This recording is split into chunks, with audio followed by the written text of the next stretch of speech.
Welcome to the Rethink Sales Show. My name is Derek Kelly. I'm joined by Jim Shorkey.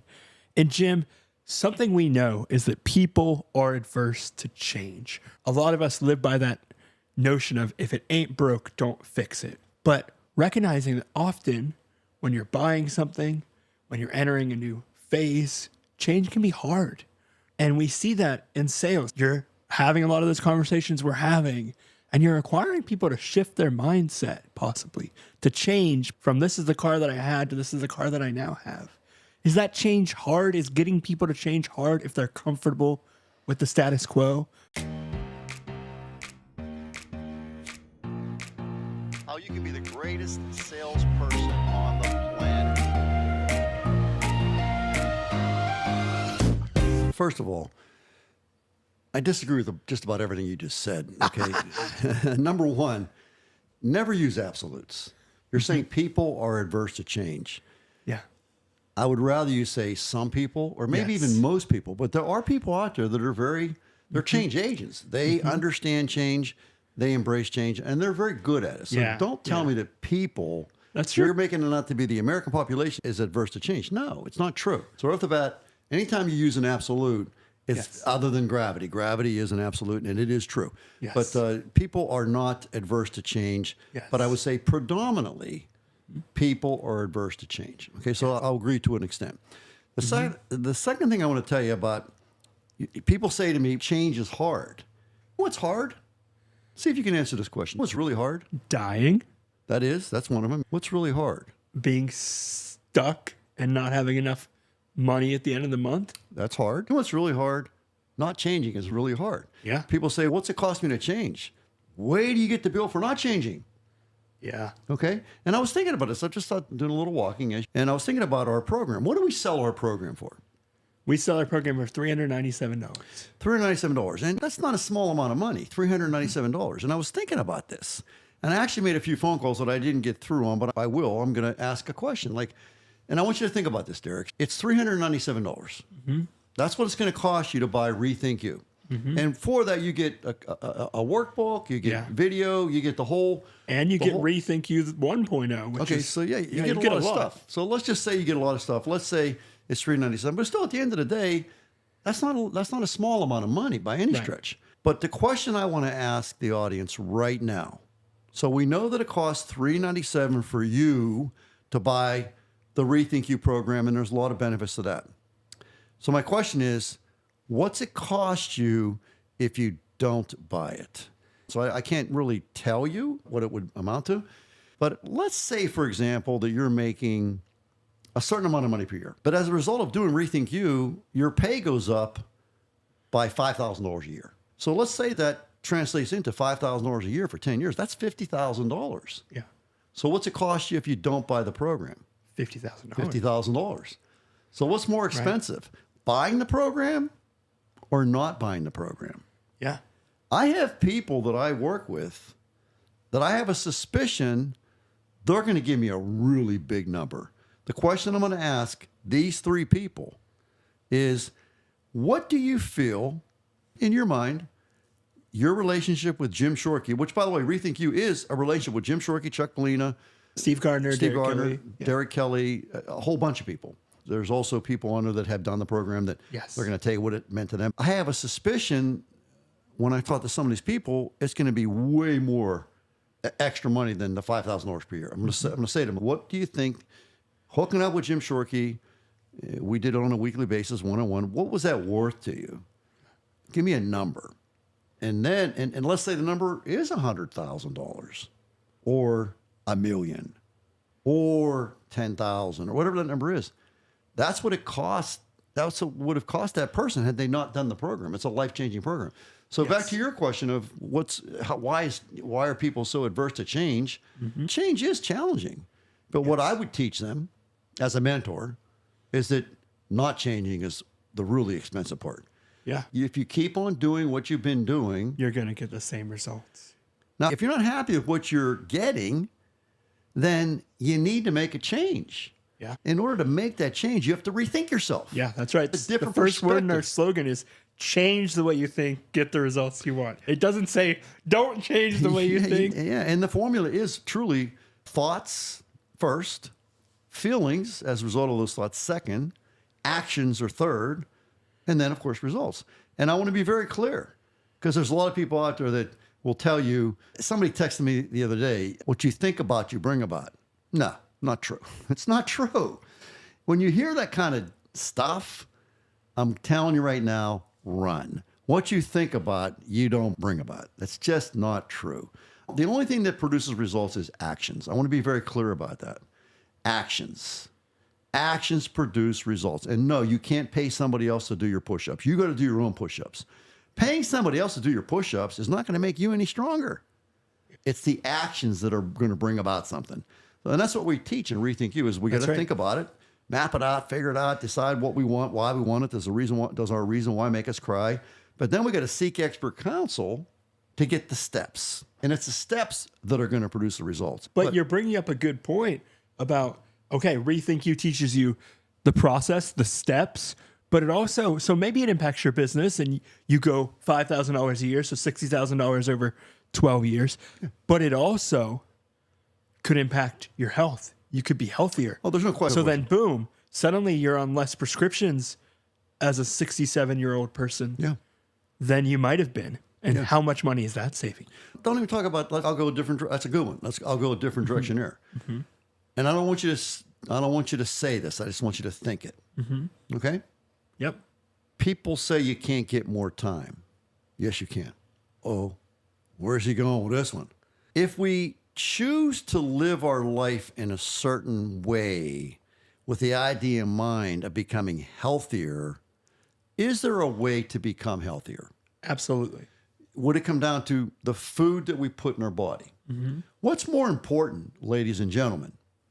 The food that we put in our body or the food that we don't put in our body? The food that we don't put in our body. Yeah, I don't know. Maybe I'm wrong. I'm not a doctor. This is not medical advice. But donuts are not a health food. They're not. Donuts are not a health food. If you choose to put donuts in your body, you're heading down an unhealthy path.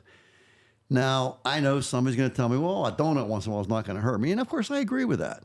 But a donut a day, I'm pretty sure somebody said one time, I'm pretty sure, but correct me if I'm wrong, a donut a day keeps the doctor away.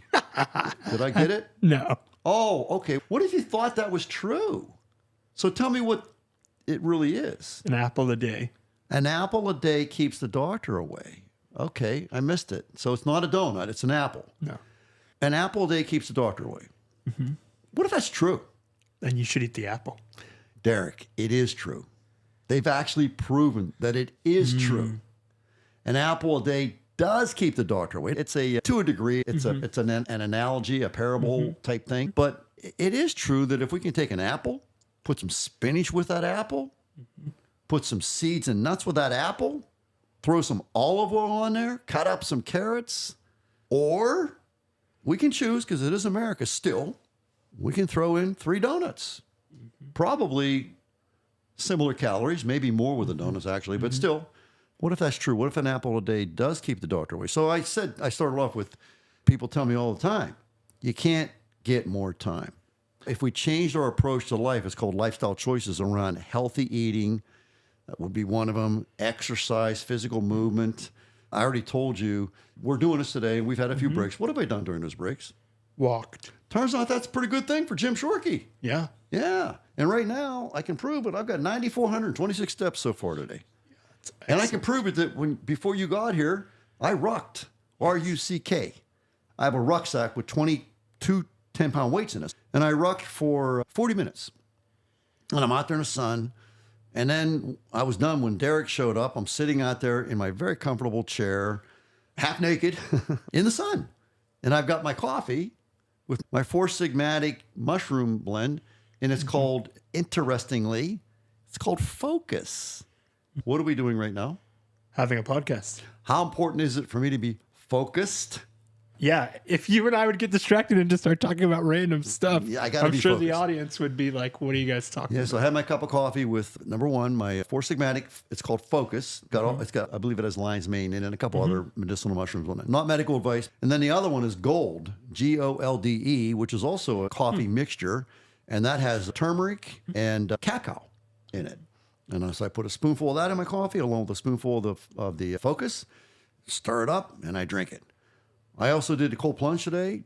While Derek was here, they were setting up here, 42 degrees I was in there at. Did the infrared sauna at 140 degrees. And it's just, for me, something that I choose to do to get healthier. Now, I want you to just, please, audience, I want you to do something for me right now. And Derek, I want you to do it for me. And don't tell me. Please, I don't want to know. Don't put it in the comments. I don't want to know. Okay? How much money, think, ladies and gentlemen, how much money do you make a year? Do you have a number in your head? I want you to multiply that number times 5. You have another number in your head now. Audience, do you have that number in your head?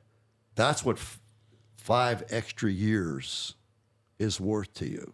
So now we're going to talk about a price that seems to be pretty high, $397. Now, compared to that number that you have in your head right now, seems like $397 is a bargain. Am I right? Yeah. That's what it's worth, because that's your income potential, right? You're making it right now. Okay. So all of a sudden it becomes, what are you waiting for? Shouldn't we get to work on, because the more you mess up with the donuts, what happens if we choose to do the donuts versus the apples? We just might get real sick. Yes. We might. And then we might take we're losing years. So instead of gaining 5 years, is it possible, ladies and gentlemen, is it possible that we could lose 5 years? Absolutely. So now we got to multiply that number times 10. We didn't get the extra 5, but we lost 5. Now, originally when Derek and I started doing the podcast, we called it The Pragmatist Podcast. because we wanted to give people very pragmatic / practical advice. We don't want to use trickery. If you don't want to buy the program, don't buy the program. Don't buy it. We're still going to do this. If one person buys the program today, great. If 10 people buy it, fabulous. If 100 people buy it, fantastic. I can tell you, how much money am I going to get if 100 people buy that program today for $397? How much money is Jim Shorkey going to get? 0. I'm good. I love you guys. This program is a compilation of what I did, to build the Jim Shorkey Family Audit Group. My part in it, And this program is what I am doing right now to heal myself from my very traumatic stroke that I had roughly 2 years ago. One of my close friends, Rob Hoffman, got involved with the program. That's right. Did he not? Yes. And what was one of the side benefits to that? Well, man, yeah. So he, from my understanding, and you know the story a little bit better than me, but he had recently had a divorce, and he met a woman who also had children, and he had children, and they had to blend that family together. Blended somehow. family, yes, you're correct. And then number 2, it helped his business, and that was his original purpose. Well, don't forget about he improved his relationship with his wife. Oh yeah, so they blended the family Yep. healthily, improved the relationship with his wife. What's that worth? Would you spend $397 to improve your relationship with a very important person in your life? Absolutely. Would you? Absolutely. Yeah. Would you spend $397 to improve your relationship with your children or help them to grow into marvelous careers 20, 30 years from now? Would you do that? So it's not always about just money. What's the value that you would place on that blended family thriving? Oh my gosh, that's huge. Okay, and then continue with Rob also. Yeah, with some and economic his things. first goal, what he thought he was coming into the program for was, I'm going to grow my business. And that did happen. It did. It happened well. But he never imagined healthy family, healthy relationships. He didn't say this, but I think he's actually gotten better at talking with people, at being conversational, at setting goals, at some of those things that are maybe the more intangibles of things that we teach that he's learned just by being around us. And it's because of the Jim Shorkey-isms that he shared with us on the podcast that we did with Rob. I was thinking, like, what do you think is more important? What's more important, the to-do list, things we're going to start doing, or the to-not-do list? things we're going to stop doing. I was wrong about this in the past, and I've learned why. Please express yourself. To not do list is actually better, because if you know what you're not going to do, it makes deciding what you're going to do a lot easier. Right? Before, I would think, oh, what do I need to do today? And those are really helpful.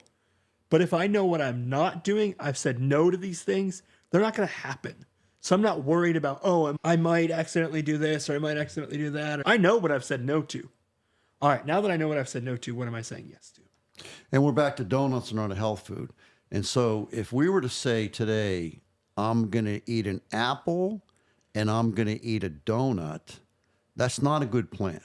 So if we said today, I'm going to not eat the donut and I'm going to have 2 apples, sounds like we're making progress. Yes. What do you think? Absolutely. So I believe in my heart of hearts that the to not do list is way more impactful than the to-do list. Probably we should get out and walk today.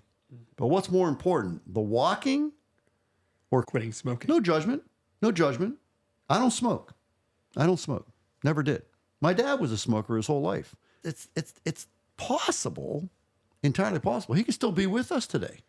That is possible. Yeah. I mean, Amy's mom is 87 years old. She's here. Yep. She's here.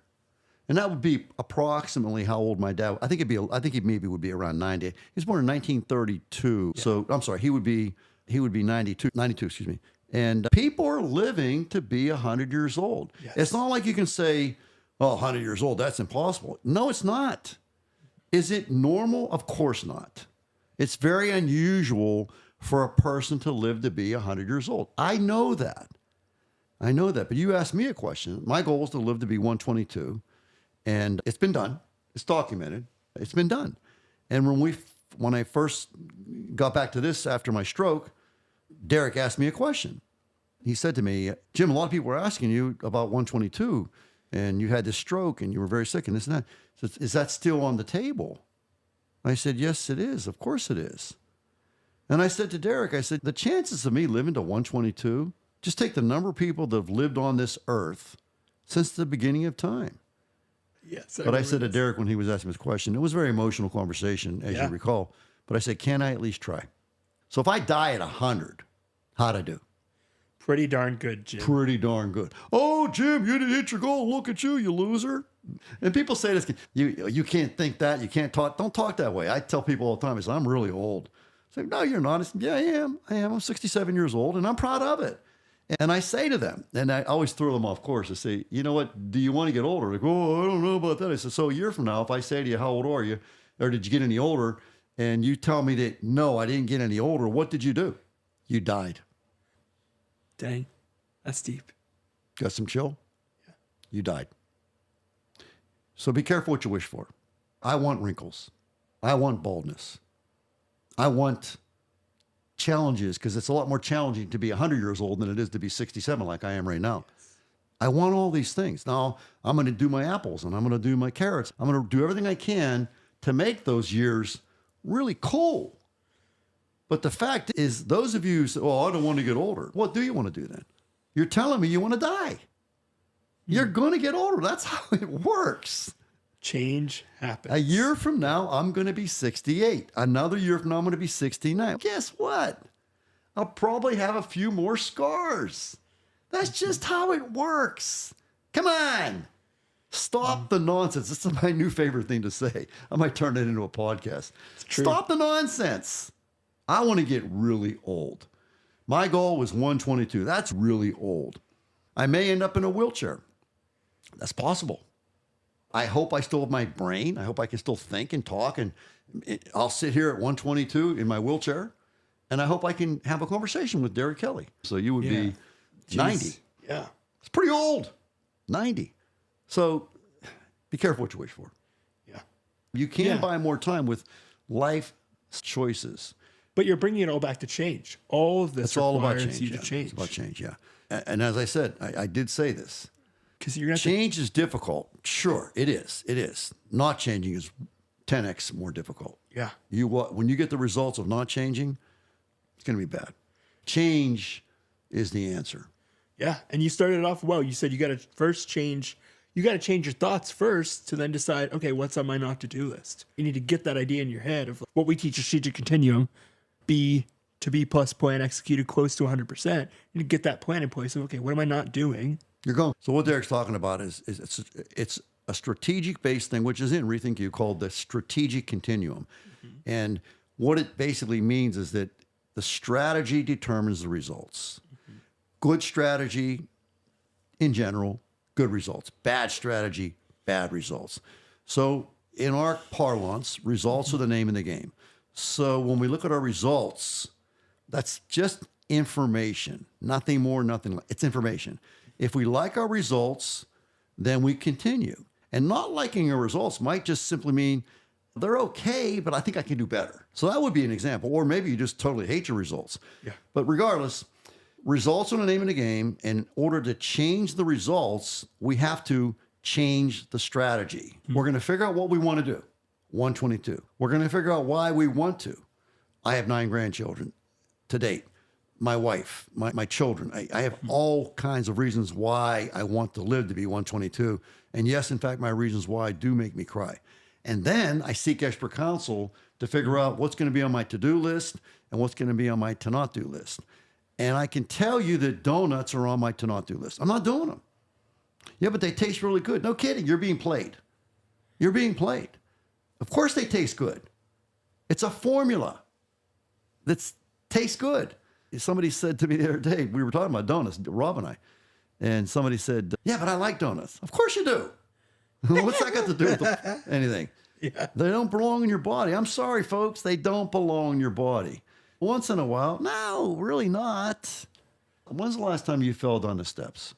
I honestly can't remember. Okay, well, you should go fall down the steps today because you're due. Fall down the steps once in a while, Yeah. it can't be that bad, right? So every 6 months, it's okay. It's my day to fall down the steps. But you falling down the steps could take you out, brother. So I would suggest that we don't fall down the steps. I agree. I would suggest we look both ways when we cross the street. Absolutely. I would suggest that we put our seatbelt on before we put the Yes. car in drive. I would suggest that we make sure the gas tank has enough gas to get us to where we want to get to, because there's no gas stations. I would suggest we do these kind of things. Yes.